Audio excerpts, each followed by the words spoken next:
There's an arrest warrant out for your son. What? My mind went blank when I heard those words. What? Why? My son? What do you mean, arrested? Questions swirled through my mind, coming and going. I stood dumbfounded at the door, unable to speak, as the police officer stepped onto the doorstep. It was probably to prevent me from closing the door. Feeling a sense of danger, I instinctively tried to shut it. Your son is home, isn't he? We're coming in. Wait, please, just wait a moment. I desperately tried to stop the officer from coming in. I pushed against his chest. I planted my feet firmly in front of the door, trying to block him. Look, I have no idea what you're talking about. Could you at least explain what's going on? I pleaded with the officer. He folded the arrest warrant and let out a big sigh. Ma'am, I get it. You never thought your son would commit theft, did you? Theft. He ran off with cash. He was clearly identified, so there's no denying it. His tone was exasperated. Theft? My son? But I forced myself to process the officer's words, despite my mind reeling. With a pale face, I turned to the officer and said, "My son would never do such a thing." Parents always say that. The officer responded, looking tired. But I was certain my son was innocent. Because I'm just an ordinary housewife, Mary Smith, 50 years old. My husband, son, and I worked hard to save up and build a house where the three of us live happily. The three of us get along great and enjoy our days together. I was in the middle of a happy life, or so I thought. But now, I was feeling a bit tired. Lately, things haven't been going well, and whenever I'm alone, all I can think about is how hard everything is. Oh, I need to take care of that too. Even when I was alone, I couldn't help but say out loud all the things I needed to do. Ugh, maybe I can do it later. I tried to escape reality by lazily turning on the TV at home. When my mind isn't working, I should take a little break. My body feels tired too. Making excuses to myself, I watched a soap opera. But even then, I couldn't really focus on the show, and my mind stayed blank. Out of the corner of my eye, I could see various certificates and trophies lined up. My son, Michael, had won numerous awards in soccer. I was really proud of him. While I was thinking about that, ding dong. Oh, yes, coming. The doorbell rang. I turned down the volume on the TV and got up from the couch. Maybe my mother-in-law sent something again, or maybe it's something I ordered online. Sometimes my mother-in-law sends us vegetables without notice. She finds it a hassle to call each time, so she sometimes sends them without any warning. But lately, my son has been doing a lot of online shopping. My husband picked up the habit and has also started shopping online. That might be the case. Thinking about that, I headed to the door without any caution. If I had checked the camera on the doorbell, I wouldn't have been so surprised. But since I wasn't being cautious, I didn't check the camera and went straight to the door. Okay, I'm opening. I opened the door. I was shocked by what I saw in front of me. Hello. Is this the Smith residence? Oh, yes. What do the police need? There were 3 police officers standing at the door, just like in the dramas I had just watched, wearing masks. It's funny. When you see the police, you get nervous, even if you haven't done anything wrong. Like maybe you did something without realizing it. So yes, I was really nervous. My hand gripping the door went stiff. One of the officers held up a piece of paper for me to see. I couldn't understand what it was. As I squinted to see it, arrest. One of the officers, showing me the paper, coldly said, There's an arrest warrant out for your son. "What?" I blurted out as stunned, "What?" It came out instinctively without thinking. And then my mind went completely blank. Wait, why? My son? Arrested? What does that mean? Did he do something? Questions floated through my mind, one after another. I stood at the door, my mouth opening and closing in shock, unable to speak, as the police officer stepped onto the doorstep. This was surely to prevent me from closing the door. Faced with 3 large men, I felt a sense of danger and instinctively tried to shut the door. But the officer wouldn't allow it. He pressed his foot against the door to keep it open. It was terrifying. Your son is home, right? May we come in? Oh, well, If there's nothing to hide, it should be fine to let us in, right? Wait, hold on a second. I desperately tried to stop the officer from coming in. I pushed against his chest. I planted my feet firmly in front of the door, trying to block him. I have no idea what this is about. Could you at least explain what's going on? I pleaded with the officer. I had no idea what they were talking about. What could my son have done to get an arrest warrant? Then one of the officers folded the warrant and let out a big sigh. Ma'am, I understand. You never thought your son would commit theft, right? Theft. Recently, there's been a lot of theft in this area. According to witnesses, your son looks very similar to the suspect. Someone saw my son? Yes, it seems he ran off with some cash. Some witnesses saw him running towards your house. There are even people who got a good look at his face, so there's no denying it. He said this with an exasperated expression. Theft. My son. I forced the officer's words into my blank mind. One of the officers, looking at me, opened another piece of paper and started talking. I wasn't shown the paper. He began to speak, seemingly reading from it. Well, it seems your son is involved in several thefts. The total amount of the damage is about $30,000. However, the victims are willing to settle since your son is still young. $30,000. There's no way my son could do something like that. Parents always say that. For now, please prepare the $30,000. We'd like to speak with your son. I shouted in shock, but the officer responded with a tired expression. But while looking at the officer's face, I thought, and then reached for the door again. Please wait outside for a moment. No, we'll wait inside. I need to use the bathroom.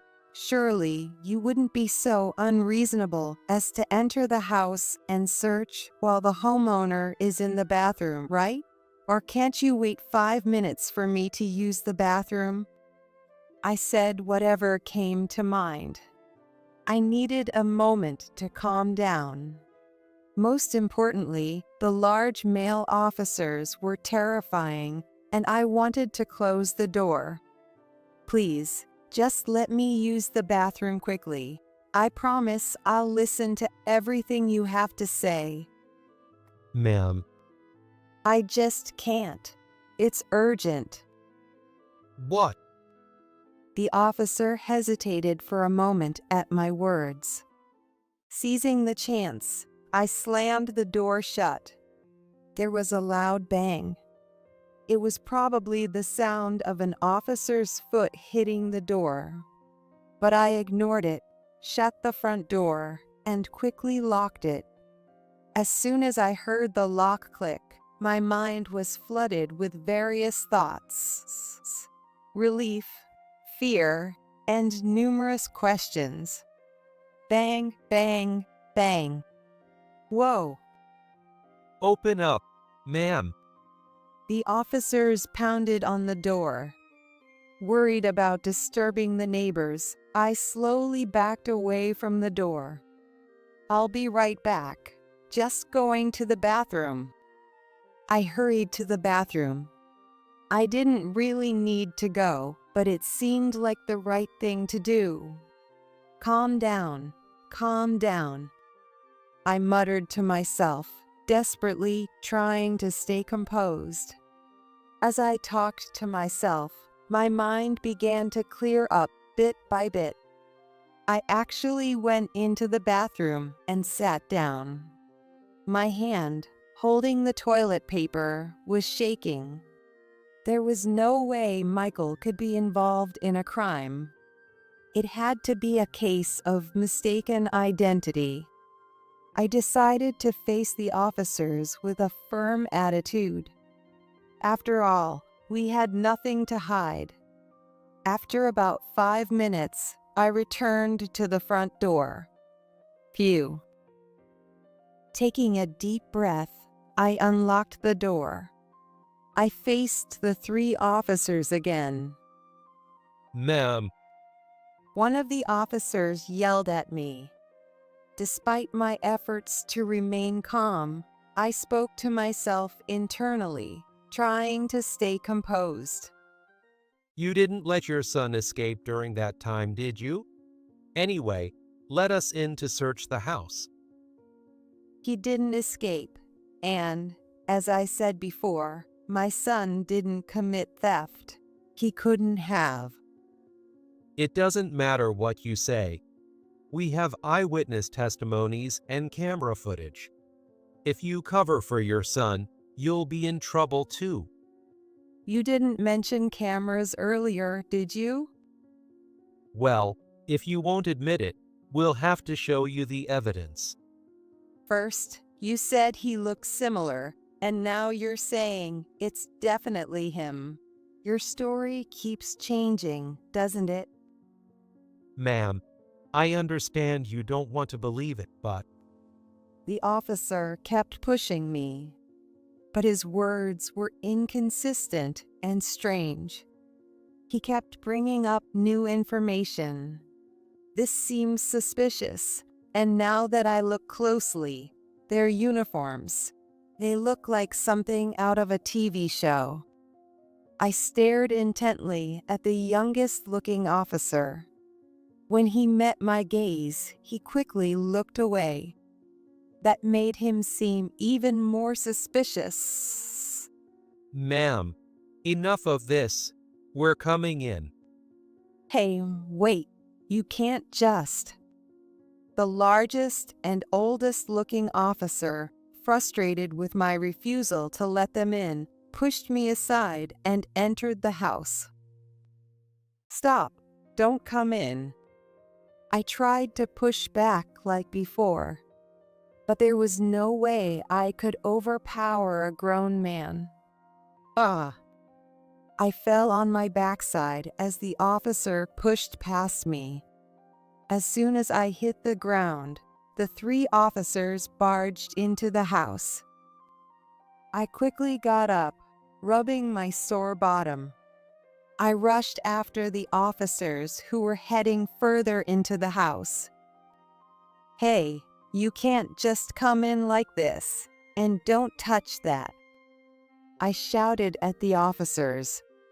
But my words fell on deaf ears as the 3 officers opened and closed every drawer in the kitchen and living room, rummaging through everything.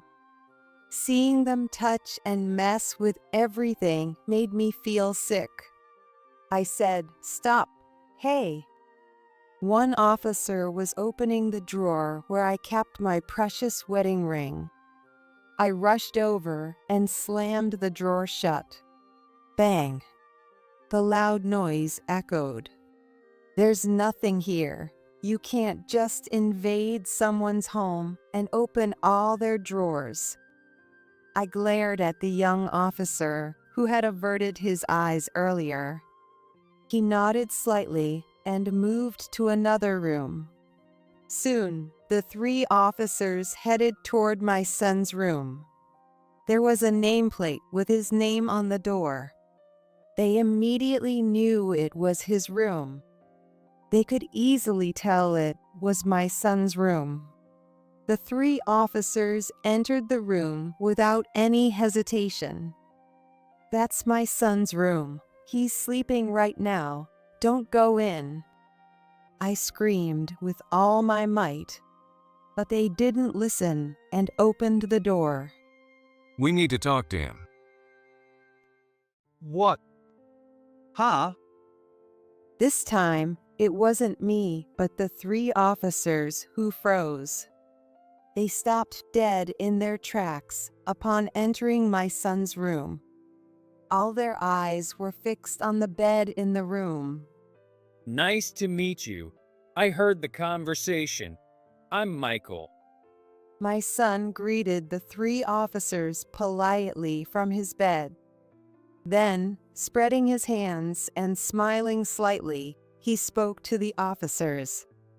"Oh, as you can see, there's no way I could have committed theft." The officers stared at my son in silence. He was lying in a hospital bed with a special mattress to prevent bed sores. Next to the bed was a wheelchair. There were lots of towels and a call button. In front of them was my bedridden son. The officers were shocked. Oh well. Sorry. It seems we made a mistake. The officer who had been speaking threateningly to me gave a strained smile. My son also smiled a little. "Yeah, I thought so. Glad to hear it. I can't move my lower body, so it's kind of impossible for me to commit theft and run away." He pointed to his wheelchair. The officers nervously glanced at it. "I need someone's help just to get into that. I can't even go outside on my own." Oh, I see. Sorry for the mistake. We'll just. The officers began to apologize and prepared to leave. I felt a surge of anger and clenched my fists, ready to say something. But then, one of the officers didn't leave my son's room. Instead, he approached my son. What happened to you? What happened to you? "Huh? Is that you, Alex?" My son Michael looked at the approaching officer with a happy expression. I turned around, surprised. It was the youngest officer. When he raised his face to get a good look at my son, I realized it was Alex, Michael's old classmate. "Oh my, Alex." I was so surprised. Alex Peterson. He was Michael's friend from elementary school. They were also soccer buddies. In elementary school, Michael and Alex were on the soccer team together. They both loved soccer and practiced together almost every day, always coming home together. They were that close. We used to talk about how they would probably join the soccer club together in middle school. But then Alex had to move away. His family had to relocate due to his parents' work, and they had to say goodbye. The sudden move left no time to exchange contact information, and they lost touch. I followed your soccer career. I saw you in magazines after you got into college. So, what happened? Alex looked at Michael with a face that had gone from pale to white. He had a look of disbelief. Seeing Alex's expression, Michael pulled back the blanket. There were his legs, now immobile. I was in an accident about a month ago. Now I'm paralyzed from the waist down. He smiled faintly, looking a bit sad. Alex stared at him with a pained expression. Noticing this, Michael covered his legs again and gave a big, forced smile. But enough about that. It's been so long. You became a cop. What about soccer? Did you quit? Alex's face grew complex. He mumbled a bit before answering quietly. I'm not as talented as you, and things were tough at home. I remembered hearing rumors back in elementary school that Alex's father didn't have a steady job and was out drinking every night.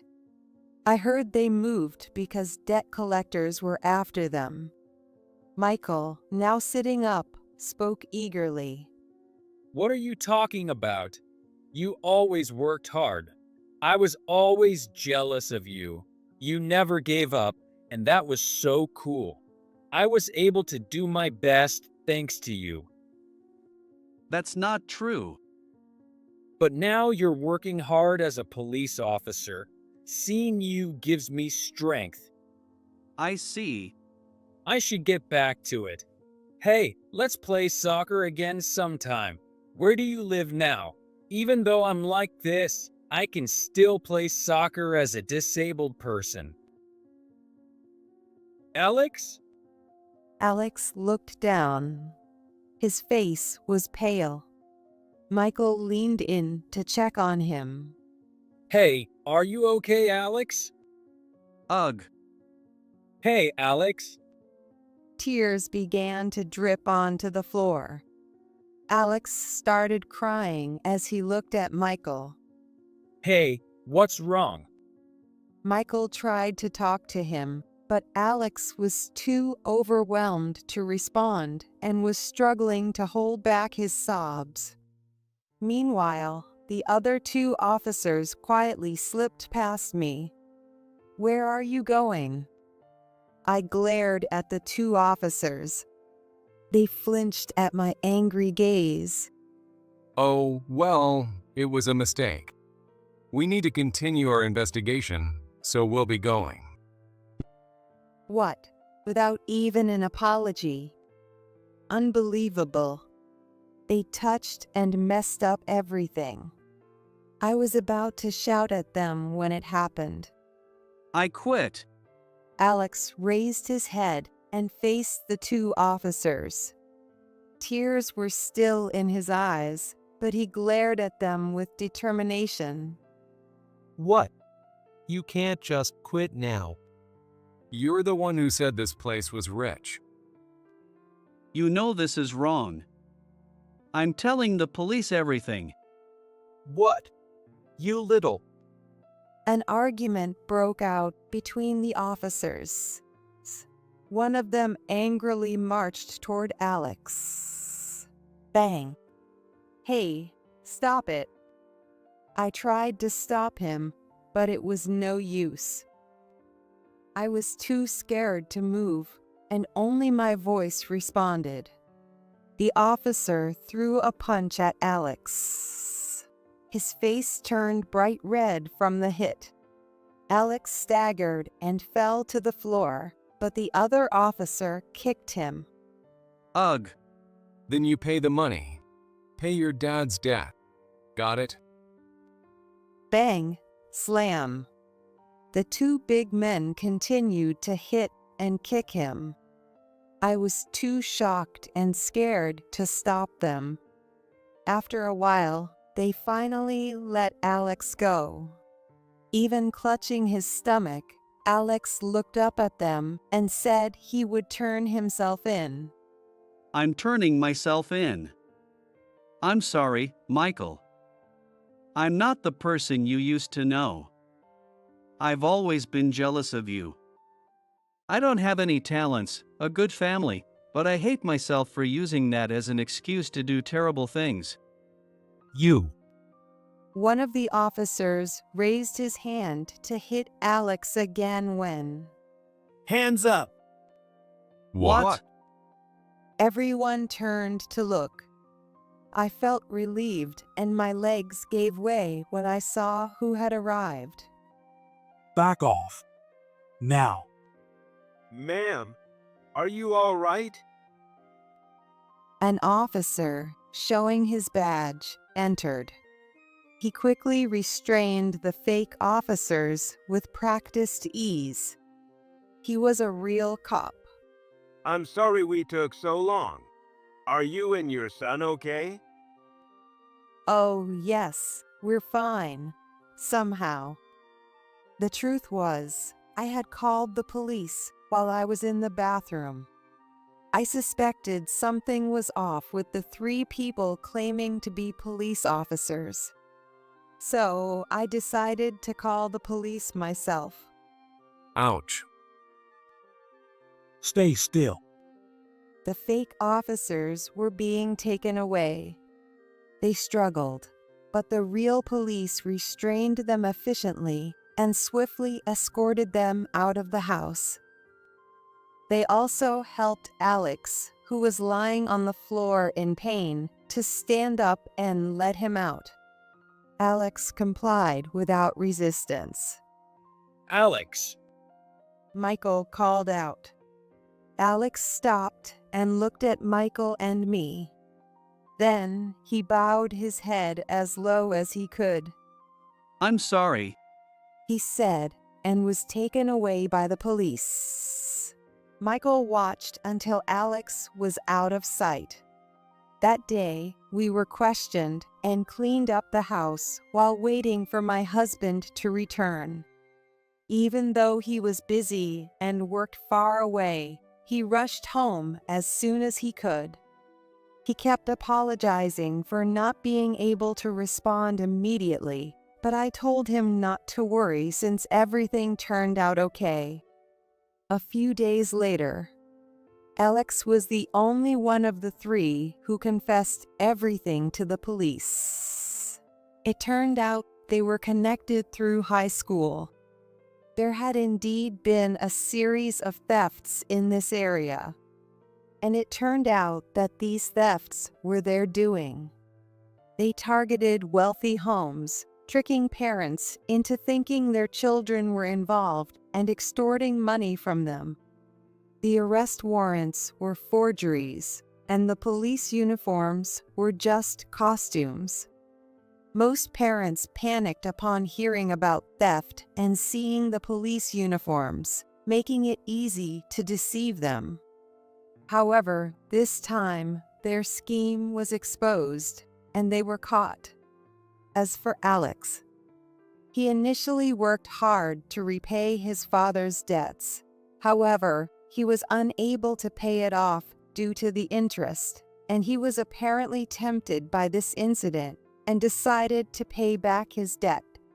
He was coerced into this scheme with promises of debt relief if he provided information about wealthy families in his old neighborhood. That's why they knew so much about the area and had managed to avoid detection until now. In the end, they were all charged and arrested. They faced serious charges for unlawfully entering homes and attempting to extort money. Most of all, Impersonating police officers resulted in severe penalties. Michael wasn't shocked. Instead, he nodded in agreement. He decided to turn himself in and face the consequences. I always knew Alex was a good guy at heart. He listened to my story with a smile. Yeah, but it's amazing they didn't get caught sooner with that look. Did you know from the start, Michael? Well, it's hard to believe someone who isn't fit could be a cop. Alex was in much better shape back then. Seeing him now, it was obvious it was a lie. Michael had been observant. When I asked him later, he said he noticed that Alex kept his head down and avoided eye contact. And although his voice had changed, it still sounded like Alex. He had felt suspicious about many things. I wonder how long it will take for him to come back. It hasn't been decided yet. It's okay. No matter how long it takes, he can reform. I know he can. He's still the same person he was. Michael said firmly. A month later, I brought breakfast to Michael's room. Good morning, Michael. Good morning, Mom. Did you get one today? Michael asked about something else before breakfast. Smiling, I handed him a letter. It was a simple envelope. Gosh, you care more about Alex than breakfast? Well, yeah. Michael held the letter. It was from Alex. What does it say? He wants to play soccer together. He's been exercising over there too. It seemed like a cheerful letter had arrived. Seeing my son read the letter with a happy face made me smile too. Beside him was a new wheelchair, different from the one before. It was for playing soccer. Michael decided to start practicing soccer in a wheelchair. He began training for power soccer, a version of soccer for electric wheelchair users. After he decided to play soccer with Alex again, Michael immediately told me and his father about it. He was eager to play soccer in a wheelchair. He was full of motivation. Seeing my son like that made me decide. There are tough times and things that don't go well, but it's not just me. Even my always smiling son must have his struggles. Yet he keeps moving forward with a positive attitude, and that inspired me. I decided to live my life to the fullest too. Today, I felt like I could do anything I set my mind to.